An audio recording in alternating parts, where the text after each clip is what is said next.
4 ज्ञान चक्र। सुबह जल्दी उठकर विजय अपनी थरी बाइक पर बैठ शहर के सबसे रिचेस्ट रेसिडेंस में से एक DLF लेजर पार्क पहुंच जाता है। विजय, तुम आ गए। मोहन लाल पहले से ही उसका इंतजार कर रहा था। वो उत्साह से विजय की ओर भागा, जैसे कि उसने अभी अभी एक लंबे समय से खोए हुए रिश्तेदार को देखा हो। मोहन लाल दिखने में थोड़ा पतला लग रहा था। उसके फुल कसकर आने वाले कपड़े काफी ढीले लग रहे थे। इसका मतलब यह नहीं था कि उसने एकदम सारा वजन कम कर लिया था। अभी भी उसे काफी वजन कम करना होगा। विजय, तुमने कल क्या आफत चाय बनाई थी, सच में वो एकदम अनोखी चाय थी। तुम्हारे पूर्वज कहीं कोई चमत्कारी बाबा बाबा तो नहीं थे? मोहन लाल ने विजय के हाथों को कसकर पकड़ते हुए उत्साह भरी आवाज में कहा। मोहन लाल अपने वजन से काफी परेशान था। उसका वजन दिन प्रतिदिन बढ़ता जा रहा था। ऐसा नहीं था कि मोहन लाल ने अपना वजन कम करने की ना सोची हो। उसने इसके लिए कई दफा सोचा और कभी कभी तो उसने लगभग एक महीने तक एक्सरसाइज भी की, मगर उसका वजन कम होने का नाम ही नहीं लेता था। कई बार कोशिश करने और असफल होने के बाद निराश होकर उसने आशा ही छोड़ दी। मगर जब उसने विजय की दी गई औषधि चाय पी तो उन्हें आशा की एक नई उम्मीद दिखी थी। मोहन लाल ने पहले कभी इतनी चमत्कारी जड़ी बूटियों से बनी चाय नहीं देखी थी, जिसका असर एक ही दिन में दिखने लगा। असर तो छोड़ो, एक ही दिन में 10 किलो वजन भी कम हो गया था। वैसे जब उन्होंने उस चाय को पिया था, उन्हें उसका स्वाद भी काफी अच्छा लगा था। सच में यह एक चमत्कारी चाय थी। बाजार में मिलने वाली कोई भी वजन कम करने वाली गोली या फिर हर्बल चाय की तुलना इससे नहीं की जा सकती थी। तुम्हारे पास कुछ और चाय है, विजय? मोहन लाल ने विजय को उत्सुकता से देखते हुए पूछा। हाँ, आप इतनी जल्दबाजी भी मत करो मिस्टर मोहन जी, विजय ने मुस्कुराते हुए कहा। फिर उसने अपने बैग से औषधि चाय की 5 बोतलें निकाली। विजय ने जड़ी बूटियों द्वारा बनाई गई औषधि को चाय में मिलाकर लगभग 20 बोतलें भर ली थी, जिससे औषधि की शक्ति का असर कम किया जा सके। विजय उन 20 बोतलों से सिर्फ 5 बोतल अपने साथ लेकर आया था। 5 बोतल? मिस्टर मोहन लाल की आंखें चमक उठी। उनकी चेहरे पर खुशी साफ झलक रही थी। एक चाय की बोतल मुझे 5,000 रुपये की पड़ सकती है। 5 बोतलों के टोटल 25,000 रुपये हो गए, और 25,000 खर्च कर मैं फिर से एक स्टाइलिश आदमी बन सकता हूँ। इतना बुरा भी सौदा नहीं है, मोहनलाल ने अपने मन में सोचते हुए कहा। हाँ, विजय, तुम्हें पता है, वैसे अब तो मेरी उम्र हो गई है, लेकिन मैं जब तुम्हारी उम्र का था लड़कियां मेरे लोग पर मरती थी। अच्छा विजय, थोड़ा रुको, मैं कुछ पैसे लेकर आया। इतनी अच्छी चीज सस्ती नहीं होनी चाहिए। मिस्टर मोहन ने विजय से इतना कहा और वो घर के अंदर चले गए। घर के अंदर जाकर उसने एक बैग से कुछ नोटों की गड्डी निकाली। ये पकड़ो विजय, ये पूरे 25,000 रुपये है, मिस्टर मोहन ने विजय को नोटों की गड्डी देते हुए कहा। यह थोड़ा ज्यादा नहीं है? विजय ने हैरान होते हुए कहा। हाँ, बिल्कुल नहीं। यदि यह पैसे भी तुम्हारे लिए कम है तो बस तुम कीमत बोलो और मैं इसके लिए तुम्हें और भी पैसे देने को तैयार हूँ। इस चमत्कारी हर्बल चाय की एक बोतल के लिए 5,000 बहुत सस्ता है। वैसे भी मेरे पास पैसे की कमी नहीं है।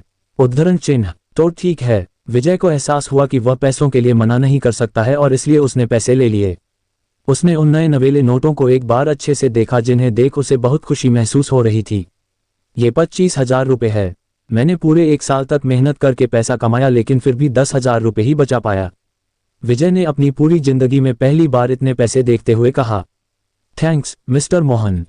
मुझे मिस्टर मोहन मत कहो, अब से तुम मुझे बस बड़ा भाई बोलना। क्या तुम्हारे पास और भी ऐसी चाय की बोतलें हैं, विजय?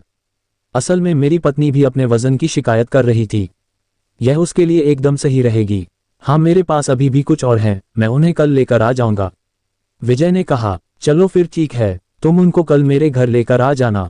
वैसे एक बात बताओ, तुम इस हर्बल चाय को बाजार में बेचना चाहते हो? मुझे नहीं लगता इस तरह की चमत्कारी चाय का कोई भी दवा मुकाबला कर पाएगी। मिस्टर मोहन भले ही एक मोटे आदमी हो, मगर वो एक चतुर बिजनेसमैन थे। उन्हें इस हर्बल चाय में बिजनेस करने पर एक बहुत ही अच्छा प्रॉफिट दिख रहा था। विजय ने पहले ही इसके बारे में सोच रखा था, मगर उसको किसी और पर भरोसा नहीं था। मैंने इसके बारे में पहले भी सोचा था, लेकिन सामग्री को इकट्ठा करना भी एक बहुत मुश्किल काम है और इसको बनाना भी मुश्किल है। मैं इसको बड़े पैमाने पर नहीं बना सकता, विजय ने कहा। ओह, मिस्टर मोहन थोड़े निराश दिख रहे थे। ठीक है, अगर तुम्हारे पास कुछ और बोतलें हैं तो मैं उन्हें तुमसे खरीद लूंगा। तुम्हारे बड़े भाई के कई अच्छे दोस्त हैं और उनमें बहुत से तो मोटे भी हैं।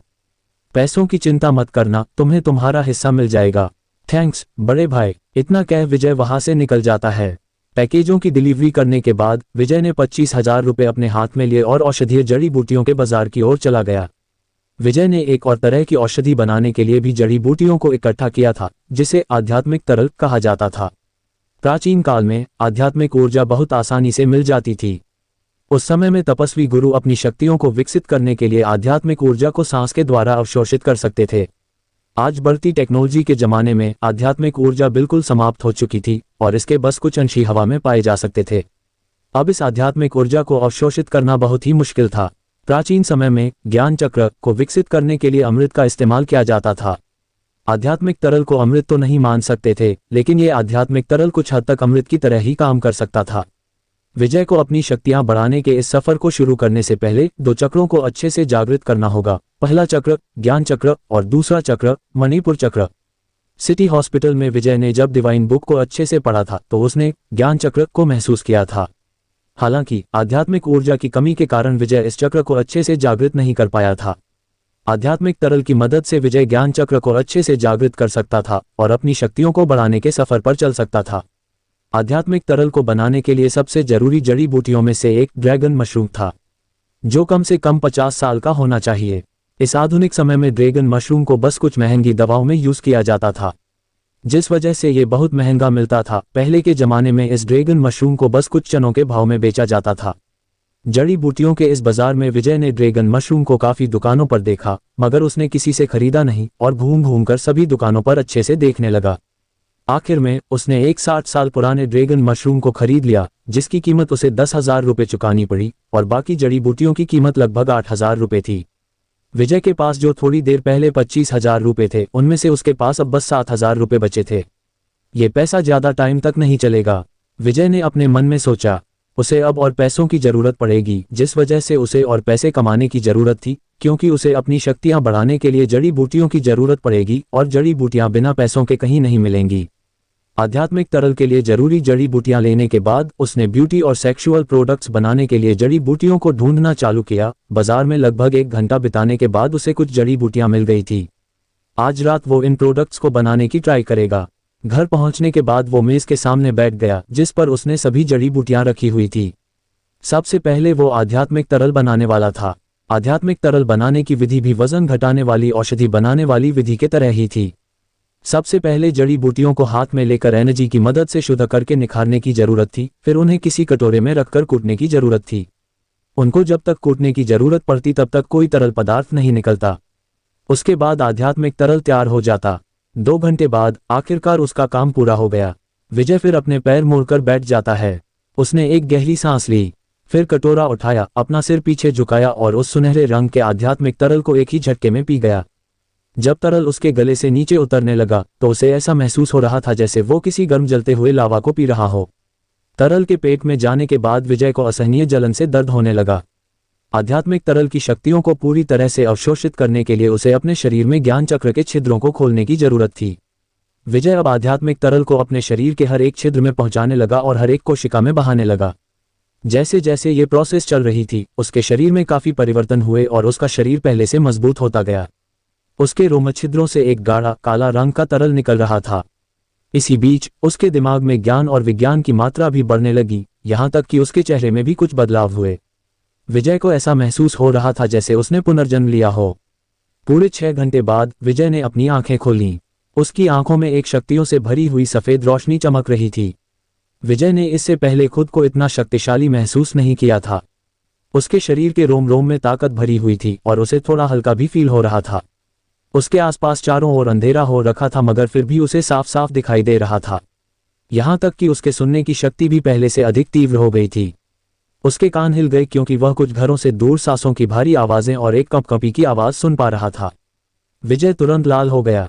वो हैरान था कि वे लोग इतने देर रात तक भी जाग रहे थे। तभी उसे कुछ बदबू आने लगी। ये बदबू बहुत बुरी थी। उसने जोर से सिर हिलाया। उसे एहसास हुआ कि बदबू कहीं और से नहीं बल्कि उसके शरीर से जो काले रंग का तरल निकला था उसकी है। वो तुरंत भागकर बाथरूम में गया और अच्छी तरह से रगड़ रगड़ कर नहाया। उस काले रंग के तरल को बह जाने के बाद उसकी स्किन किसी नवजात शिशु की तरह गोरी और चिकनी हो गई थी। विजय फिर खुद को देखने के लिए शीशे के सामने आया। जब उसने खुद को देखा तो पाया उसके शरीर में कुछ अलग से बदलाव आए थे, जिन्हें देख विजय दंग रह गया था।